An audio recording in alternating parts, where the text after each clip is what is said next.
നമസ്കാരം. ദില്ലി മുഖ്യമന്ത്രി അരവിന്ദ് കെജ്രിവാളിനെ വിചാരണ കോടതിയും കൈവിട്ടിരിക്കുന്നു എന്നുള്ള ഏറ്റവും പ്രധാനപ്പെട്ട റിപ്പോർട്ടാണ് ഈ മണിക്കൂറുകളിൽ പുറത്തുവരുന്നത്. ഇടക്കാല ജാമ്യം നീട്ടി നൽകണമെന്നാവശ്യപ്പെട്ടുകൊണ്ട് കെജ്രിവാൾ സമർപ്പിച്ച ഹർജി ദില്ലി റോസ് അവന്യൂ കോടതി തള്ളിയിരിക്കുകയാണ്.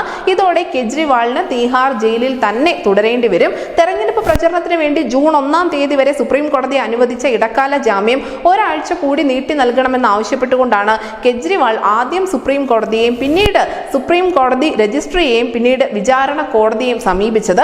ജൂൺ 2 വിചാരണ കോടതി ഈ ഹർജി പരിഗണിച്ചു എങ്കിൽ പോലും വിധി പറയാൻ 5 തീയതിയിലേക്ക് മാറ്റിയതോടെ 2 തന്നെ കെജ്രിവാളിന് ജയിലിലേക്ക് മടങ്ങി പോകേണ്ടി വന്നിരുന്നു.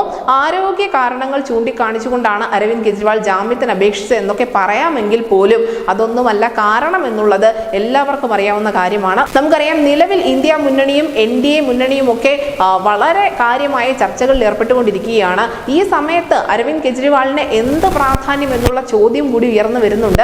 നമുക്കറിയാം, ഇടക്കാലത്ത് ഈ അരവിന്ദ് കെജ്രിവാൾ അഴിക്കുള്ളിലായ സമയത്തും പിന്നീട് അദ്ദേഹത്തിന് സുപ്രീം കോടതി ഇടക്കാല ജാമ്യം അനുവദിച്ച സമയത്തുമൊക്കെ പ്രതിപക്ഷ നിര വലിയ തോതിൽ തന്നെ അരവിന്ദ് കെജ്രിവാളിനെ കൊണ്ടാടിയിരുന്നു. മുഴുവൻ മാധ്യമങ്ങളും അരവിന്ദ് കെജ്രിവാളിനെ ഒരു രക്ഷകന്റെ റോളിലേക്ക് എടുത്തുയർത്തുകയും ഒക്കെ ചെയ്തിരുന്നു. പക്ഷേ ദില്ലി അരവിന്ദ് കെജ്രിവാളിന് എതിരായ വിധി എഴുതി. ദില്ലിയിലെ മുഴുവൻ സീറ്റുകളും 7 ലോക്സഭാ സീറ്റുകളിലും BJP തന്നെ വിജയിക്കുന്ന ചിത്രമുണ്ടായി. കാര്യമായ ഒരു ഇമ്പാക്ട് അദ്ദേഹത്തിന് പഞ്ചാബിൽ പോലും ഉണ്ടാക്കാൻ സാധിച്ചില്ല എന്ന് തന്നെ വേണം മനസ്സിലാക്കാൻ.